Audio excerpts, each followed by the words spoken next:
right, so we're gonna start something similar to what we did last class, where he's grabbing the back of my neck here. I want my shoulder to come up. I'm gonna strip here, go in.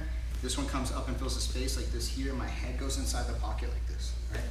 From here though, he's gonna pull the arm back toward him. He's gonna, like, he can't pull that back really easy, so he curls back, and I'm gonna let that go back toward him here. So I grab here on the wrist, and I'll put my fist under my own wrist on this side here, this way.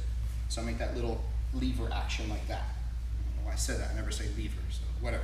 We get here like this, I'm gonna push down, like I'm pointing this direction here. I'm gonna pull up on his fist, a bit like I'm gonna punch him in the face with his own fist here. And then I'm gonna step back out of the way, and I'm gonna try to put him down here like this. Yeah. Okay. So, we get here, strict free, curls back.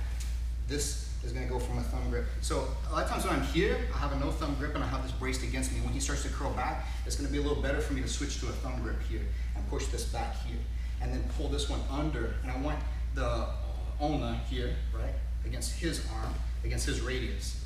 And then my radius against my ulna. That just made it more confusing. Disregard. We get here like this. I want to push down into his forearm here with mine. I want to pick up on his fist, step out of the way with my front leg to make space for him to fall here, this way. Okay. I'm going to try to follow him down as best I can. All right, let's start out with this guy. So 1, 2, 3. You get here, you make this strip like this. I want my head to go in the pocket, and I don't want like too much floaty head, like this here. So I get my head in the pocket, he pulls back, and I get this kind of connection like this here. This may be here, it may be here, it may be here, right, as long as I have this kind of connection. But to really like create some good leverage, that's why I'm using this like kind of lever down here on the forearm and picking up, so it makes some good pressure. And then I'm gonna get out of the way of it here. So we go here, here, I step out of the way, drag, like this. Now instead of like keeping here and then trying to fumble with this because my arm's in a weird kind of position, I'm gonna switch over to like a front headlock.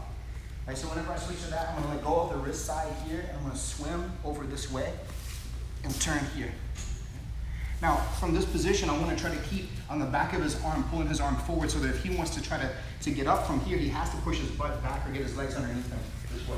So this still allows me to kind of shuck him forward here like this a bit.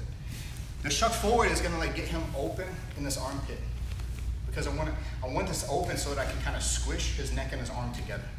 Right? So let's turn. We get to this position here, and I keep this side open. When we get here to this open part, and I got his armpit separated like this, I want to shoot through this way with my palm down. So this is the arm that's going in by his neck, is coming out by his armpit. I want to put my palms together like this. So as he tries to build his structure back up here, I use that as an opportunity to collapse that space inside here. That's the movement here. So it's that scissoring kind of motion. I push my forearm on the back of his tricep to try to collapse here. Once I collapse that space, this hand is gonna stay here like it's waving, so the back of my hand is against his lat, and I'm gonna shoot through here, connect the blade of my hand against my elbow, and then grab this lat. I wanna put my nose under here like I'm trying to tuck my nose to his belly button before I step one and roll this way here. And I'm gonna chase around, I'm gonna walk around with my legs here like this. If he wants to try to resist this, he has to try to push his arm away from his neck to open that space back up so it doesn't he doesn't get suffocated there. And then I bring this knee up to stop that from happening here and push it back down. Okay, and squeeze. So we go from the top.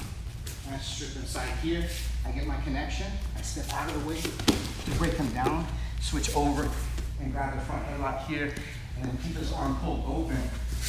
Get my hands connected over by his shoulder here. Right, that's not gonna come over here. Right. Yeah, all you guys, like not just the camera. So over here like this. So once here, and then I connect my two hands here. The outside hand is palm up, so that forearm is against his tricep here, and I want to collapse that space inside. That's going to make it easier where I don't have to have as long of arms to make this work. And I get this like kind of rear naked choke kind of grip like this. I tuck my nose underneath, slide my knee in one, step back two here, and then I'm going to chase his legs with my legs. I'm going to go ahead and preemptively bring this leg up so the inside of my knee steps to the back of his tricep tendon here like this. Okay? That way. Squeeze everything and push that arm down. All right, does this make sense? All right, guys, let's go. This will go look at what happens. Let's go to this is what happens here if I can either start by his neck and come out by the armpit. I can start by the armpit and come out by the neck here and start like something like a Darce choker, right? But I want to look at the one that's kind of in between, where I don't feel like I can get quite deep enough on either side. I can manage to get in by his neck. I can manage to get in by his armpit, but I can't quite seem to like go far enough into where I can make the Anaconda choke or I can make the Darce choke. So the one that's kind of like the in-between stage here is the, what we'll look at tonight is the Peruvian necktie. All right, so I enter in by the neck, I enter in by the armpit here like this. I'm gonna make the connection. Now, the connection can vary, and sometimes it depends on the size of the guy. Maybe he's got some swole, like lats, traps, shoulders. We'll pretend that Justin does, like tonight. And so like, for here, I can go S grip or like a guillotine grip. I find tend to be like the most helpful ones. I'm trying to decide which one's gonna make my wrist hurt the least before I show this. Let's switch sides. So over here. Yeah, so I'm gonna cup here, this ice cream scoop kind of motion here, like a guillotine choke. I'm gonna grab the blade of my hand here, just like a guillotine choke too, right? But instead of me just going here and sitting back and trying to pull him into a guillotine choke here, where I have a likelihood of him popping his head out, I'm gonna hold that position here, squeeze things in, and I'm gonna step with the intention of picking him up and putting him over here. He will tend to not let me, and he'll tend to resist back against that. So then I tend to slide my hamstring over the back of his neck here like this. And then I want to sit back. Look, I walk this foot up, and I'm going to sit back. When I sit down, I want to throw my other leg over his back here, this way. And then I'm going to pull here, right, into the choke. So it looks like this going through his neck, okay? We do it full speed and intensity, it looks like this. Ooh. I'm gonna go here, I'm gonna go pick him up, he's gonna resist. I step back here like this. Here, okay? As long as I get this leg over, I'll be able to finish. Even if he rolls, and we wind up here, we'll still be able to typically finish, okay? Questions about this one? All right, again, ice cream scoop here, snuff box looking toward the trachea like that here, so that V is matching the shape of his neck. I come in, I grab here on the wrist, the blade of the hand like this here. I try to pick him up so that he resists and pushes himself further into the noose. Farther, not further. And then I step over so my hamstring goes to the back of his neck. Walk that foot up a little bit, sit back here. This leg comes over, push with the legs, pull up, cut his head off. Okay, make sense? Right off. Let's go, 1, 2, 3. Preface this setup for the Peruvian based off of the idea that I'm trying to pick him up and turn him over to get the resistance back, right? So I mean, if I'm gonna do that though, if I'm gonna deliver an energy that I want a response to, that I have an answer for, then I wanna have like a plan to succeed with that first energy. Otherwise it's gonna always inherently be an empty threat, right? I mean, if I don't know like taking to full fruition what that even does, then if I succeed at that thing, then I'm, again, I'm the dog chasing the car. So whenever we get to this position here, we get into this position, and what did I say? So we get here. What I said was, I'm trying to pick him up, right, and take him this way. And then he resists, and we go into that Peruvian. So if he doesn't resist, right, or if he allows me to pick him up like that, I need to think about what's gonna happen at the end. So I get here, and I have that connection, and I go to pick up, and I feel that he's allowing me to turn him over this way, right? So I can keep this maybe here, or I can switch underneath and take it farther here this way.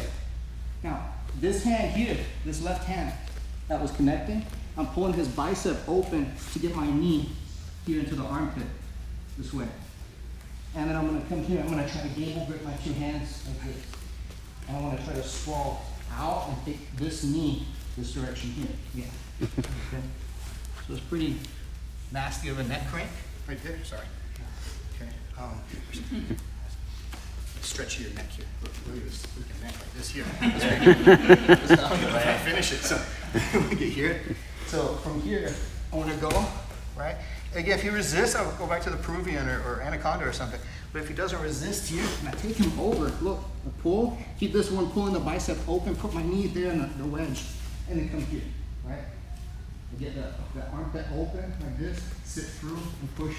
So my lat is pushing here in the back of his head, pushing his chin way down here. Don't think about pushing his chin to his sternum, think about pushing his chin like to his belly button, right? That's better, okay? Don't do these in class, like, but it's good to know about them, and it's good to kind of know what they can like set up. Right? I will show, next thing I'll show though is something that this is good for. This kind of setup here is really good for, and we'll talk about that next. But right now, let's just experiment, just so we have a bit of an awareness of the mechanics of how this neck crank works off of this. So again, all we're doing is the previous kind of setup, except this time he doesn't resist. We turn over. Once we turn over, here, my hands are coming disconnected like this. So I'm scooping underhook on the far side. I'm pulling the bicep open, keeping his back of his head on my lap, putting my knee up into his armpit here, and then I'm going forward here this way, sprawling back, okay? Questions? Let's do it. You know, we're not evil, and we're not gonna neck crank the guy. I'm gonna use the same kind of turnover, but I wanna be aware of the mechanics of like what's gonna happen to him if I either intentionally or accidentally miss hooking his arm with my leg. I'm gonna have the underhook ability right there. Like it's gonna have to be there, right? But if we go here like this, and I go pick him up and over, this is gonna be here, right? But I don't want this to happen. I don't want him to keep rotating to his left and then scramble up to turtle, and then like reverse, yeah, keep going, like here, and then like we wind up like this, yeah. And then I just like gave him the upper hand position, right?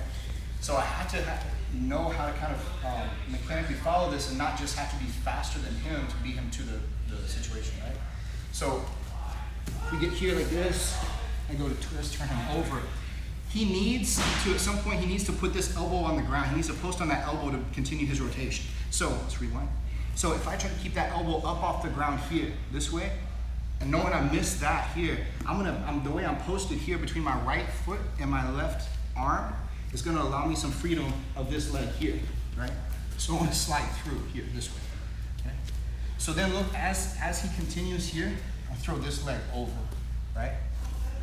Now rather than to like tighten this up, I wanna let go here of the arm. I don't care if he keeps rotating really necessarily at this point. I'm gonna come back, grab my leg here this way, pull it up, and then feed into this triangle position here. So this one comes back, tucks behind his back here. Now, I should have the ability to finish the triangle from here. The triangle finish from here is a little different because if you think about from inside the guard, sometimes you can make more pressure by pulling down on his head into the triangle. This is the opposite direction, so I'm gonna push the head and the shoulder down this way to make more pressure. If I'm not getting that, then just grab the wrist here and pull this back. It looks like a straight arm lock, but it's gonna be more shoulder here, like this. This way, squeeze, and then lift the hips into it, right? Or if you just want to be extremely rude about it, go straight to the wrist lock, like that. Okay? Oh, that's just evil to do that. $1 million. Do what? Evil. $1 million. I think that's how much my MRI is going to cost for this wrist. So we go here. I go pick him up, over, I'm able to hand take him. I keep monitoring this elbow, and I post. He will shoot through this side, throw the leg over here, catch, and then work up to the figure four for the triangle. I have the arm bar, I have the triangle possibly here, like this, okay? I should have one of those, right? Even if he pulls the arm back to rescue and try to hold like this, here, I should be able to sit up this way and finish, and finish, like that, right? Sometimes you can even grab the leg if the leg's up there, and then pull back, right? Like this here. Sit. Okay? Any questions? You guys see what's happening, right? Watch invisible partner style.